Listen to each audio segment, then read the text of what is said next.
Sebetulnya kita masuk di panca dalam melewati kalau dulu saya masa itu konflik dari konflik. Syederalun, santri dari Dayah Insan Qurani melakukan kunjungan ke kantor harian Serambi Indonesia di Desa Menasamanyang, Pagar Air, Kecamatan Inginjaya, Aceh Besar, Kamis 4 Februari. Kunjungan para santri ini dipimpin oleh Sekretaris Yayasan Ustadz Sanul Khair dan Pembina Humas Ustadz Rahmat.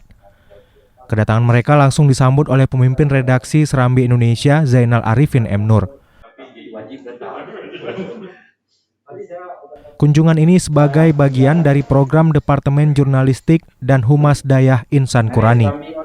Dalam kunjungan tersebut, Zainal Arifin memberikan materi tentang pengetahuan dasar jurnalistik dan mengajak mereka berkeliling kantor Serambi Indonesia. Ustadz Rahmat sangat berterima kasih kepada Serambi Indonesia atas kesempatan ini.